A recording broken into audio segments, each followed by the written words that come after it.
They say the sky is the safest place to travel, that airplanes are precise machines, piloted by experts, guided by millimetric technology, that accidents are rare, statistically almost impossible, and yet they happen. And when they do, the whole world listens. This video is not meant to stir fear. It's meant to help us remember, to understand, to give voice to those stories where the sky that we thought was under control fell silent. But before we continue, I want to tell you something important. Subscribe to CronoEarth and activate the notification bell, because here we don't tell stories for shock or morbid fascination. We tell them with respect, with rigorous research, with wonder, and above all, with empathy. Every video on this channel is created with a single purpose: to help you see the world with more context, more awareness, and more humanity. Stay until the end. Because if you don't, you won't just miss a list of aviation disasters. You'll miss the impossible decisions real people had to make. You'll miss the questions that still linger in the air, and you'll miss the lessons that change procedures, and sometimes even hearts. Today, I'll show you 5 of the most dramatic air disasters in history. 5 moments when everything failed, and yet some survived. 5 flights where logic alone wasn't enough to explain what happened. Here we don't just talk about statistics or black boxes. We talk about passengers who made phone calls, knowing it would be their last. About pilots who fought against the impossible. About errors no one saw coming. And about choices that in just a few seconds made the difference between life and tragedy. These aren't legends. They aren't myths. They are real events, investigated by experts, analyzed by professionals, and remembered by those who still live in their shadow. Now then, fasten your seatbelt, because what comes next isn't easily forgotten. Case 1. United Airlines 232, 1989. Courage and freefall. When everything collapses, and yet you keep flying. Imagine this. You're on a routine flight. Takeoff was smooth. The first tense minutes have passed. You're cruising at over 36,000 feet. Maybe you're reading or gazing out the window as the plane glides through the clouds. Around you, the quiet hum of the cabin. Everything feels calm. The lights are dim. The drink cart has just gone by. The pilot's voice was on the intercom a few moments ago, and you're simply flying. What you don't know, what no one on board could possibly know, is that at this very moment, something irreversible has happened. And it happened where no one can see, in the tail of the aircraft. It's July 19th, 1989. United Airlines Flight 232 has departed from Denver, bound for Chicago, carrying 296 people, ordinary passengers, executives, families, children, flight attendants, people who just wanted to reach their destination, people like you, like any of us. 44 minutes after takeoff, the rear engine, number 2, mounted on the tail of the McDonnell Douglas DC-10, explodes. But this isn't a simple engine failure. It's not just a shutdown. It's a structural catastrophe. A titanium fan disc from the high-pressure compressor breaks apart due to metal fatigue. It shatters into fragments that pierce all 3 of the aircraft's independent hydraulic systems that allow the plane to turn, climb, descend, and land. And now, none of them work. No response from the flight controls. No control over flaps or rudder. Nothing to maneuver the aircraft. The plane becomes a vessel without direction. Technically, in that moment the flight is doomed. But that's not how the story ends. Technically, in that moment the flight is doomed, but that's not how the story ends. In the cockpit, Captain Al Haynes, his crew, and a 4th man, Denny Fitch, a DC-10 flight instructor, traveling as a passenger, made an impossible decision: not to give up. They began to improvise. With the hydraulics completely gone, the only way to control the plane was by adjusting the power of the 2 remaining wing engines. More thrust on one side, less on the other. Like trying to steer a massive ship by rowing with one oar. There was no manual for this. No simulator prepared them for it. No one had ever trained for such a scenario, and yet they managed, barely and with immense effort. With every turn, every descent, every correction, the aircraft threatened to roll over, to fall, but it stayed in the air, miraculously. They searched for a place to land. The nearest airport was Sioux City, Iowa. Ground personnel prepared for the worst. They already knew the aircraft had lost full control. What they didn't know was that it had been flying like this for over 40 minutes. The approach was violent. The plane oscillated, descending unevenly. Passengers knew something was wrong. Some wrote farewell notes, others held hands. But in the cockpit, no one stopped trying. When the DC-10 touched down, the landing gear collapsed. The right wing struck the ground. The fuselage broke apart. Fire, smoke, chaos, and yet the impossible happened. 805 people survived. Yes, there were victims, but hundreds of lives were saved because of the composure, cooperation, and courage of a crew that refused to accept that all was lost. That day, aviation history changed forever. After Flight 232, all cockpit training protocols were rewritten. The concept of asymmetric thrust control was introduced, emergency procedures were refined, and most importantly, the essential role of human factors in crisis situations was finally recognized. Today, if you study to become a pilot, you'll learn about this case, because it's no longer just a tragedy, it's a lesson. And if you've ever boarded a plane thinking everything depends solely on machines, remember this: sometimes, the only thing keeping a flight in the air is a decision made with calm, with courage, and with an iron will, when nothing else remains. If this story moved you as much as it did us, leave a like and share it, because these aren't just statistics, they're acts of humanity, and they deserve to be told that way. Leave us a comment with the phrase "courage in freefall" if you believe that even in the midst of disaster, there are people who can do the impossible to save others. And stay with us, because the next case wasn't caused by a technical failure, it was the result of a human decision, one that left hundreds of passengers trapped in a war zone, while no one took responsibility. Case 2. British Airways, 4990. Hostages of silence. The decision that left hundreds of people stranded in a war. Imagine this. It's 3 a.m. in an international airport. Cold fluorescent lights, announcements echoing, people asleep over suitcases. You wait at a boarding gate among hundreds of passengers. Some rub sleep from their eyes, others check their tickets, some stare at their phones as if willing time to move faster. It's a long flight, halfway across the planet. Maybe it's your first trip abroad, or maybe you're visiting family, returning from work, or starting a new life. Your ticket reads, British Airways Flight 149, with a technical stop in Kuwait and a final destination of Kuala Lumpur. Nothing seems unusual. The crew welcomes you with smiles. Everything is perfect. Some passengers whisper, others are already asleep before takeoff. The plane is full, 367 people on board, business travelers, European backpackers, oil company workers, families with children wrapped in thin blankets, and the plane takes off. No one on board knows that, as you settle into your seat, buckle up and choose a movie, an entire army is already on the move. Thousands of Iraqi soldiers are crossing the southern border of Kuwait, under cover of darkness. Tanks, trucks, armored columns. The invasion has begun. Saddam Hussein's forces are advancing, just kilometers from the airport, where you and 366 other people are about to land. And still, the flight continues. No warning, no reroute, no emergency communication, not the pilots, not the crew, not you. And when the first rays of sunlight touch the desert, Flight 149 lands in Kuwait. The runway looks clear, but air traffic control isn't responding properly. The tower gives no instructions. Still, the plane lands, as if nothing were wrong. It was one of the last civilian flights to do so. Minutes later, the country is completely occupied. The airport falls under Iraqi control. The terminal empties. The lights shift. Soldiers take positions on the tarmac. There is no way out, and you're caught in the middle. In minutes, Iraqi troops seize the runway. They cut communications. They isolate everyone. What was once a busy international hub becomes a guarded military outpost, surrounded by armored vehicles and soldiers with clear orders. No one enters, no one leaves, and you're inside. The passengers of Flight 149, half asleep after a long flight, have no idea what's happening. Some wait for instructions for their connection to Kuala Lumpur. Others just want a coffee before continuing their journey. But transit has stopped. The doors never open. The stairs never arrive. Instead, military trucks do. The airport is no longer a transit point. It's a war zone. And the 367 passengers, without knowing it, have landed in the middle of an invasion. How is that possible? How can a civilian flight land at the exact moment an international war begins? That's the question the world asked, and one that went unanswered for decades. At first, officials called it a mistake, a breakdown in communication, that events unfolded too quickly for anyone to act. But as years passed, that version fell apart.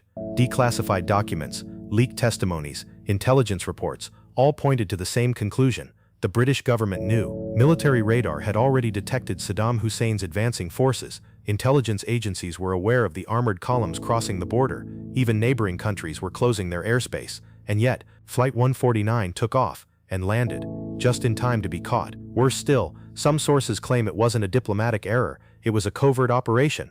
Investigative journalist Stephen Davis, alongside former British intelligence officers, publicly stated that the flight was used to smuggle military personnel into Kuwait, disguised as civilians, hidden among passengers, using a commercial flight as cover. The rest, the innocent ones, were merely pawns, unwitting hostages in a move no one explained. After landing, Iraqi troops detained everyone. Some passengers were taken to military compounds, others were placed in strategic locations, power plants, refineries, bridges, used as human shields to deter Allied bombings. For weeks, there was no official information, no public negotiation, no transparent media coverage, only silence and fear. British Airways denied all responsibility, so did the British government, but the stories began to surface, stories impossible to ignore, mothers with babies forced to sleep in hangars, passengers interrogated by armed officers, businessmen turned into couriers between military offices, all while the world debated how to respond to the newly declared Gulf War. 31 years later, in 2021, former British Prime Minister Boris Johnson did what no other official had done before. He publicly acknowledged that Flight 149 should never have landed and that the victims deserved an explanation. But for many, it was far too late, because what broke that day wasn't just a protocol, it was trust. When you board a plane, you don't just hand over your luggage, you hand over the certainty that someone, somewhere, is watching over your route, ensuring you won't end up trapped in a war zone, trusting that someone on the ground is doing their job. That day, that trust was betrayed. It wasn't a storm, it wasn't a technical failure, it was a decision. And as so often happens, no one wanted to take responsibility. Now that you know this story, perhaps you'll ask the same question we did. How could this happen? If you're still here, it means you care. Share this video, and if it struck you as deeply as it did us, leave a comment with the phrase, "It should never have landed." That's how we'll know how many of you look at the past, not with morbid curiosity, but with memory. And if you haven't yet, subscribe to CronoEarth. Your support doesn't just help us grow, it allows us to keep telling these stories with the respect, depth, and humanity they deserve. Thank you for being here, and stay with us, because what comes next still holds questions that deserve answers. Case 3. Malaysia Airlines MH370, 2014, Flight to Nowhere. Imagine for a moment that you are on board Malaysia Airlines Flight MH370. You've settled into your window seat. Outside, night stretches like a dark, endless canvas. You hear the soft, steady hum of the engines as the aircraft climbs, sliding precisely through the quiet sky.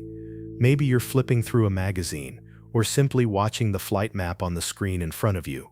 Everything feels normal, routine, calm. Around you, 238 people share that moment. Some are already asleep with their heads against the window. Others send a last message, or check their phone one more time before closing their eyes. There are families with children, couples on vacation, workers heading to their jobs, travelers dreaming of a new beginning. No one is uneasy. No one suspects that something is about to break. But somewhere over the sea, something happens. It is March 8, 2014. MH370 departed just before 1 a.m. from Kuala Lumpur International Airport, bound for Beijing. The aircraft, a Boeing 777-200ER, one of the most reliable models in the world. 2 Rolls-Royce engines, nearly 64 meters long, with a range of over 14,000 kilometers non-stop. State-of-the-art technology, everything you'd expect from a safe flight. The crew were seasoned professionals, Captain Zaharia Ahmad Shah, with over 18,000 flight hours, and First Officer Farik Abdul Hamid, young but competent. Weather conditions were stable, no warnings, no electronic interference, no reports of malfunctions. At 1:19 a.m., the captain contacted Vietnam Air Traffic Control. He said simply, "Good night, Malaysian 370, a standard sign-off, no urgency. It was the last time anyone on the ground heard a voice from the cockpit, because seconds later, the plane vanished from civilian radar. No mayday, no sudden change in altitude, no emergency alert. MH370 evaporated. But it didn't end there. Although it disappeared from civilian radar, the airplane continued to fly for another 6 hours. Later analysis of Inmarsat satellite data by international experts revealed something even more disturbing. The plane abruptly changed course. It turned west, crossed the Malay Peninsula again, then veered entirely off its planned route toward the Indian Ocean, one of the most isolated regions on Earth. What does that mean? It means someone, either in the cockpit or remotely, manually altered the route, that the aircraft did not suddenly crash from a mechanical failure, that someone diverted it and no one stopped it. Hypotheses multiplied: a catastrophic depressurization, an onboard fire, a hijacking, a pilot's planned suicide, or something we still cannot understand. The disappearance of MH370 triggered the largest and costliest search in aviation history. More than 26 countries took part. Over 120,000 kilometers quadherd of seabed were mapped with sonar. autonomous submarines, robots, reconnaissance aircraft, satellite imagery, and current drift modeling. And still, the aircraft itself was never found. Only fragments surfaced. A piece of the wing, the flaperon, was discovered on Reunion Island in 2015.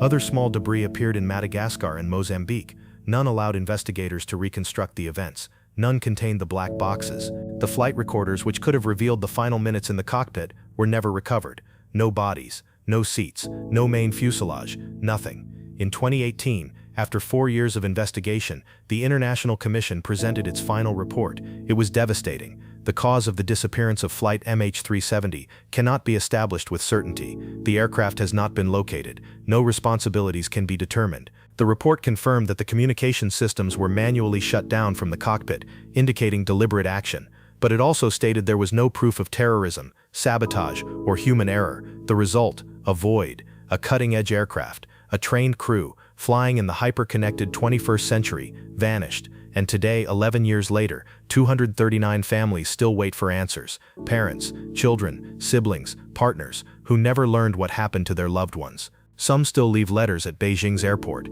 Others light candles every March 8. Many simply refuse to accept silence as an answer, because this was not an accident with known causes. It was a disappearance that remains unsolved. Despite all our modern technology, in the 21st century, how can a plane be lost like this? How is it possible that the entire world has no answer? And worse, why were some decisions made so late? Why was crucial time lost in those first hours, when perhaps something could still have been done?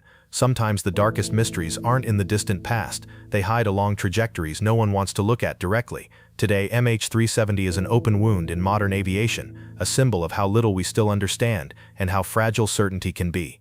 That's why we tell it. That's why we won't let it be forgotten. Write this phrase in the comments: still flying into mystery. That's how we'll know how many of you still look at the sky with questions. If this case moved you, tap like and share, because what isn't remembered is repeated in silence. And if you haven't yet, subscribe to CronoEarth. Here we give voice to stories that deserve to be told. You've reached the halfway point of this documentary, and if you're here, believe me, it's no accident. Maybe you were just browsing, or maybe someone recommended it. Either way, this video found you, for a reason, because once you hear these stories, you can't look at the sky or at silence the same way again. What comes next isn't just another case, it's a warning, a reminder that when systems fail, it's not only an aircraft that falls, trust falls. Case 4. Gruel 1907 vs. Legacy 600, 2006. A crack in the sky. Imagine cruising at 37,000 feet. You're in a modern Boeing 737, heading home, or toward a new chapter in your life. It's a flight like any other. Calm, steady, clear skies. The engine's constant hum is almost comforting. Maybe you're reading, sleeping, or thinking about what awaits after landing. No turbulence, no announcements. Just the quiet murmur we associate with safe flights. And yet, at the very same altitude, only a few kilometers ahead, another aircraft is coming straight toward you, quietly, undetected, and no one, neither in your cockpit nor on the ground, knows. This is not fiction. It happened on September 29, 2006. Gruel Flight 1907 departed Manaus for Brasilia with 144 people aboard, a brand new Boeing 737, on another route within the same airspace. An Embraer Legacy 600, a new business jet, still in delivery, was flying in the opposite direction. It was piloted by 2 Americans and carrying 5 passengers, bound ultimately for the United States with a technical stop for demonstration. Both aircraft were at the same altitude, FL 37,000 feet. What no one knew, not the controllers, not the 2 flight crews, was that they were on a collision course. The Legacy's transponder, which broadcasts the plane's position to radar and enables the TCAS anti-collision system, had been disconnected. To this day, it's unclear whether it was a technical fault, human error, or a combination of both. The result was devastating. The jet was not properly visible to air traffic control, and critically, could not detect nearby traffic.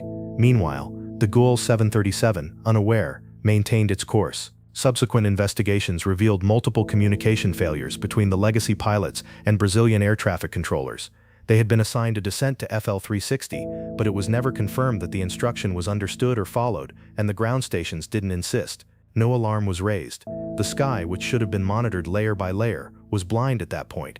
At 1656, over the heart of the Amazon, impact occurred. The Legacy 600's left wing sliced into a section of the Gruel 737's right wing. It wasn't a full collision, but it was enough to destabilize the Boeing, which immediately lost lift. The Legacy's pilots felt only a violent jolt. The jet shuddered but kept flying. Minutes later, they managed an emergency landing at an airbase in Para. Everyone on board survived. The Boeing did not. It went into a drift, fighting for seconds to stay aloft. But at that altitude, with such severe structural loss, there was no chance. The aircraft entered a dive, broke up in midair, and crashed into the Amazon jungle. All 154 people on board died. There were no survivors. Rescue operations were extremely difficult. The crash site lay in a remote region, covered by dense forest with no direct ground access. The wreckage was located with great difficulty, and what they found was harrowing: scattered fragments, burned luggage, and silence. Investigations concluded the disaster wasn't caused by a single factor, but by a chain of errors, the aviation cascading effect. Among the factors, the jet's transponder being off, TCAS not active, communication errors between pilots and controllers, inadequate surveillance in high-traffic airspace. In safety terms, GOL 197 marked a before and after for Brazil. It triggered an institutional crisis in the air traffic control system. Vertical and horizontal separation protocols were revised. New technical verification measures were imposed, and controllers were retrained for extreme risk scenarios. But none of that can bring back the 154 lives lost because of a series of decisions that were not made. The most unsettling aspect of this case is its silence. No visible explosion from the ground, no dramatic transmission, no real-time media coverage, just a message that came hours later. An airplane didn't arrive at its destination, and that is why this tragedy is more than an accident. It's a reminder of how fragile the sky's perfection becomes when systems fail, when no one sees what's happening, when danger makes no noise, but comes straight at you. If this case made you think, write in the comments, "A crack in the sky." That's how we'll know how many of you watch this documentary, not for sensationalism, but with conscience. Stay with us, because what comes next is the most unsettling case of all. The one we promised from the beginning, the one that will stay with you long after this video ends. A plane that landed in perfect condition, but when it was opened, no one was inside. Are you ready to discover it? Case 5. The plane that landed empty. When silence touches down, there are stories that cannot be explained by engines, fuel, or technical failures. This is one of them. What happened with that old DC-3 fits in no manual. It wasn't a crash. It wasn't a collision. There was no trace of a violent storm. It is a mystery that rolled down the runway alone. On an ordinary afternoon in the 1990s, the radar at Bogotá's airport detected an aircraft on approach. It wasn't a modern jet, but a post-war DC-3. It flew steadily, like a ship that knows the sea. But something was unsettling. It didn't respond to the control tower's calls. Moments later, it descended with precision. It glided onto the runway and came to a stop. No one guided it. No one requested it. No one was expecting it. Ground crews approached with caution. The doors were closed, the windows fogged. Inside, there was only a heavy, oppressive silence. When they forced entry, they found no tragedy, no dramatic scene, only emptiness. No pilot, no passengers, not even a piece of luggage. The lights were off. The engines were still warm, but on a tray beside the seats, a cup of coffee was still steaming, a small sign of life in an abandoned aircraft. What unsettled everyone most was that the registration number matched a flight that vanished in 1955, en route from Caracas to Guatemala City, a plane that, according to official records, had been missing for decades, filed away, disappeared, and yet, here it was, as if time itself had stopped inside it. Later, retired aviation inspectors admitted it wasn't a clerical error. It was a real episode, documented, logged, buried. The DC-3 was quietly removed, no statements, no public investigation, and it never flew again.